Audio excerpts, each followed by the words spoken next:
Bismillahirrahmanirrahim. Alhamdulillahirabbil alamin. Segala puji bagi Allah, Tuhan seluruh alam, yang tidak hanya memerintahkan manusia untuk menyembahnya, tetapi juga mengajarkan bagaimana cara menyembahnya dengan benar. Shalawat dan salam semoga tercurah kepada Nabi Muhammad, keluarga beliau, para sahabat, serta seluruh umatnya hingga akhir zaman. Saudara-saudaraku yang dirahmati Allah. Banyak orang bertanya, bahkan ada yang meragukan. Dari mana asal gerakan salat?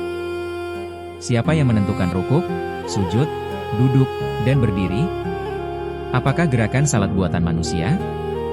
Pertanyaan-pertanyaan ini penting, karena jika kita memahami asal-usul gerakan salat, maka sholat tidak lagi kita anggap rutinitas, tetapi perintah suci yang turun dari langit. Saudara-saudaraku, gerakan salat tidak ditemukan oleh manusia, tidak dirumuskan oleh ulama, dan tidak dibuat oleh Nabi Muhammad berdasarkan pendapat pribadi. Gerakan salat adalah ajaran langsung dari Allah, yang disampaikan melalui wahyu dan dicontohkan secara nyata oleh Rasulullah. Awal mula kewajiban salat terjadi pada peristiwa yang sangat agung, yaitu Isra dan Mi'raj. Dalam peristiwa ini, Nabi Muhammad diangkat oleh Allah dari Masjidil Haram ke Masjidil Aqsa, lalu naik menembus langit hingga Sidratul Muntaha.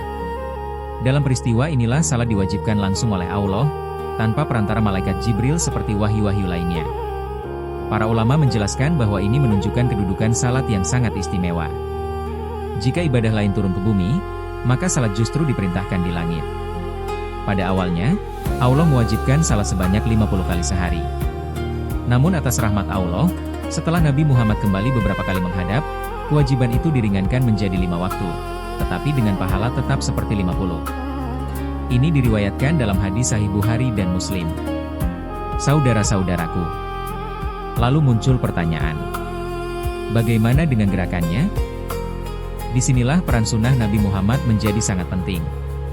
Setelah kewajiban salat ditetapkan, Allah mengutus malaikat Jibril untuk mengajarkan waktu dan tata cara salat kepada Nabi Muhammad. Dalam hadis riwayat Abu Dawud dan Tirmidzi, dijelaskan bahwa malaikat Jibril datang kepada Nabi Muhammad selama 2 hari berturut-turut, mengimami beliau salat pada awal dan akhir waktu. Dari sinilah Rasulullah memahami waktu-waktu salat dan tata pelaksanaannya. Namun bukan hanya waktu, gerakan salat pun diajarkan secara praktik langsung. Rasulullah kemudian menyampaikan kepada umatnya dengan sabda yang sangat terkenal, diriwayatkan oleh Imam Bukhari. "Sholatlah kalian sebagaimana kalian melihat aku sholat." Hadis ini adalah kunci utama dalam memahami gerakan salat.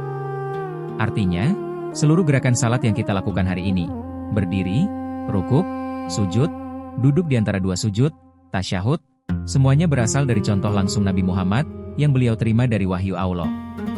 Saudara-saudaraku, gerakan berdiri dalam salat adalah simbol penghambaan dan kesiapan seorang hamba menghadap Tuhannya.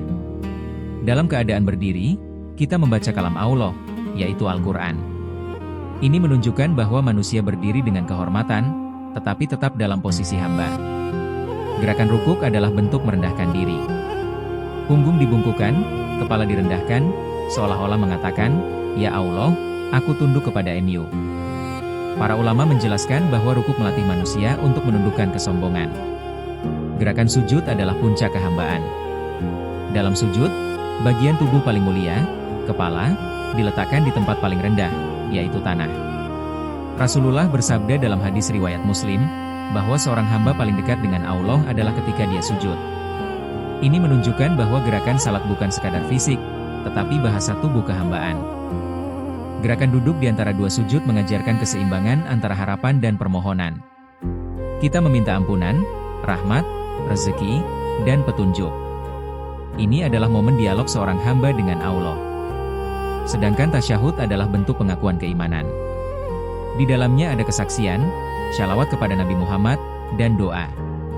Ini menunjukkan bahwa salat bukan ibadah individual semata, tetapi terhubung dengan seluruh umat Islam.